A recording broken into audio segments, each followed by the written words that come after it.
Sí, bueno, yo creo que eso es muy importante, es necesario aclarar y me imagino que de contexto muy rápido señalar que el ministro de Hacienda se apersonó a la Asamblea Legislativa el día de ayer desde las 9 de la mañana intentando llegar con Liberación Nacional a algún acuerdo en el entendido de que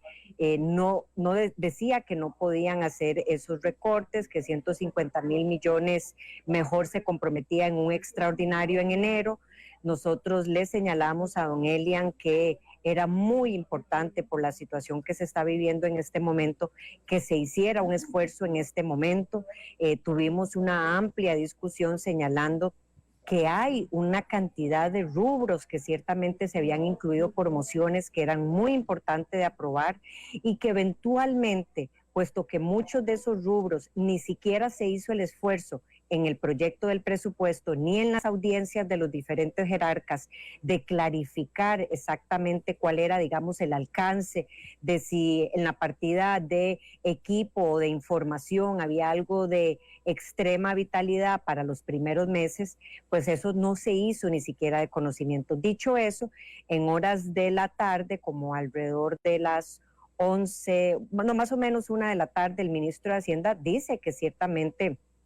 es necesario hacer un recorte y empezamos una discusión con él y alrededor de las 7 de la noche, de 6:30, señala que él ve prudente que esos 150.000 millones se incluyan en este presupuesto de una buena vez. Y nos ponemos a negociar con toda la oposición para ver de las mociones que estaban ahí, cómo podíamos llegar a un consenso de cumplir la palabra con esos 150.000 millones. Sin embargo, a mí me parece que realmente es un gran misterio cómo las diputadas oficialistas le dan cambio a la palabra del ministro de Hacienda. El ministro de Hacienda lo ponemos al teléfono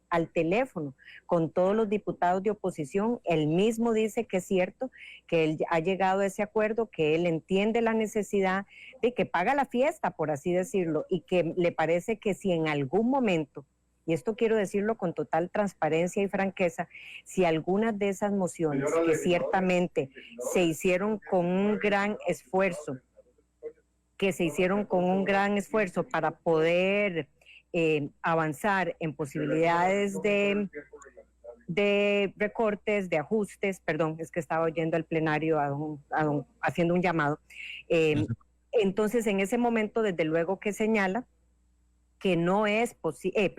que sí es posible, que sí hay algún ajuste que hacer, puesto que esas mociones, no todas y necesariamente con el conocimiento que tiene la Dirección de Análisis Presupuestario, con los 60 funcionarios que tiene a su cargo, con las bases de datos y de la información que se tiene, si había algo que corregir eventualmente en eso, a lo largo del año, cuando se justificara, podía venir en un extraordinario. Sin embargo, no hubo forma.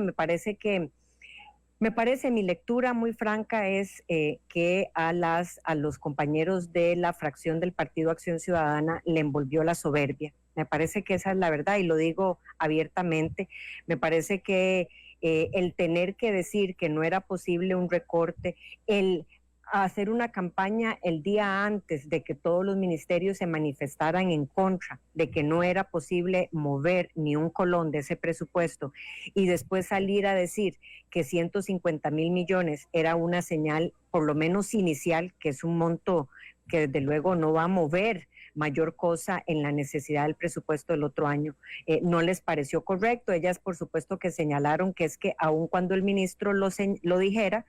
ellas no veían ninguna moción que fuera viable o válida para alcanzar ese compromiso, lo cual a mí me sorprende muchísimo porque el día de hoy volvemos exactamente al mismo escenario que nos tuvo anoche a estas altas horas, que hizo reunirse a toda la oposición por casi 2 horas para revisar mociones, consensuar mociones, y después hoy en un comunicado de prensa simple y sencillamente señalan que sí van a coger esos recortes, esos ajustes, esos 150.000 millones de una vez en el presupuesto.